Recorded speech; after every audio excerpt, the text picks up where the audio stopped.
আমাকে আমার ওয়ার্ডে ভোটে কাজ না করার জন্য, বিরোধিতা করার জন্য যে চার্জ আমাকে বহিষ্কার করা হয়েছে, সেটা সর্বৈব মিথ্যা এবং সাংগঠনিকভাবে এই পদ্ধতিতে করা যায় বলে আমার ধারণা নাই। কারণটা হচ্ছে গিয়ে আমার সঙ্গে পরামর্শ করা এবং শোকজ করা কোনো পদ্ধতি মানা হয়নি।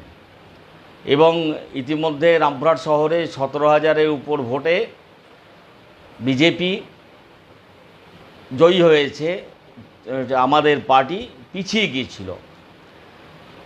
আমাদের ওয়ার্ডেও আমি যখন কাউন্সিলর ছিলাম এর পূর্বে, তখনও বিজেপি এখানে লিড করেছে।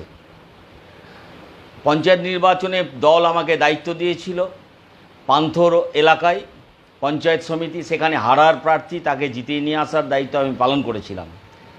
কিন্তু এবার কোনো নির্বাচনে আমাকে কার্যকরী ভূমিকা গ্রহণ করার জন্য বলেওনি এবং প্রয়োজনীয়তা উপলব্ধি করেওনি। ফলে আমি ঘরে বসেছিলাম, কোনো প্রমাণ সাপেক্ষ নাই যে আমি দলের বিরোধিতা করেছিলাম।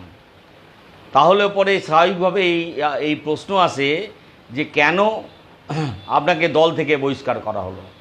এটি আমি রামপুরহাট কলেজে গ্রুপ ডির কর্মচারী, যেহেতু আমার কোয়ালিফিকেশান আছে বলে আমাকে ক্লারিক্যাল কাজ করার জন্য আজ থেকে প্রায় 2016 সাল থেকে আমাকে এই কাজের জন্য রাখা হয়েছে। হঠাৎ যখন প্রেসিডেন্ট অন্যজন ছিলেন, বর্তমান প্রেসিডেন্ট কলেজের মাননীয় ডেপুটি স্পিকার তথা রাজ্যের তথা আমাদের আইনসভার মেম্বার এবং রামপুরহাট বিধানসভার এমএলএ আশিস বন্দ্যোপাধ্যায় মহাশয় তখন থেকেই আমার এই আইনগত যে আমার আর্থিক অধিকার, সেই অধিকার থেকে বঞ্চিত করেন। সঙ্গে সঙ্গে ওনার যে প্রিয়জনরা আছে তাদেরকে আর্থিক প্রয়োজন না থাকলেও তাদেরকে বাড়তি উপার্জন করার রাস্তা দেখিয়ে দেন এবং বাড়তি টাকা পাইয়ে দেওয়ার ব্যবস্থা করেন। ফলে দুর্ভাগ্যবশত আমি ওনাকে অ্যাপিল করি, দলের পক্ষ থেকে ওনাকে অ্যাপিল করি।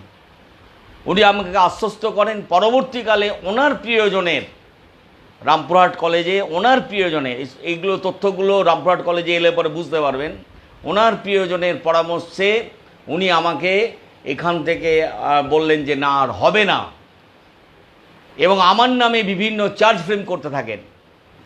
আমি বাধ্য হয়ে মাননীয় হাইকোর্ট, মহামান্য উচ্চ আদালতের কাছে অ্যাপিল করি এবং হিয়ারিংয়ে আমাকে কলেজ কর্তৃপক্ষ হিয়ারিং নেয়।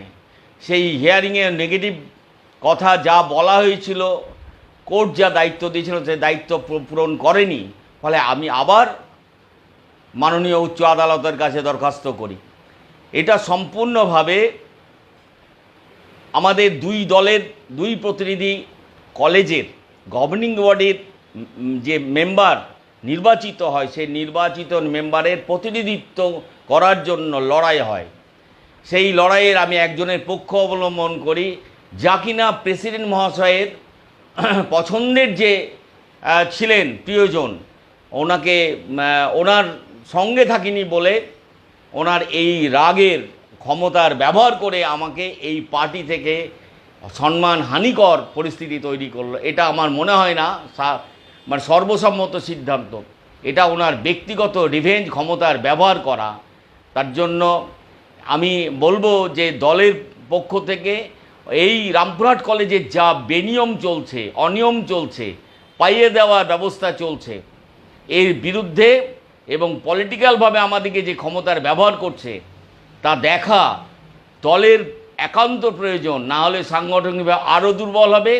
আগামী দিন রামপুরহাটের পরিস্থিতি, বিধানসভার পরিস্থিতি উনি যদি থাকেন, তাহলে আমি হলফ করে বলতে পারি, আমার দীর্ঘ 14 বছর বয়স থেকে রাজনীতি করছি, হলফ করে বলতে পারি প্রথম নির্বাচনে হারার মূল কারণ হবেন উনি।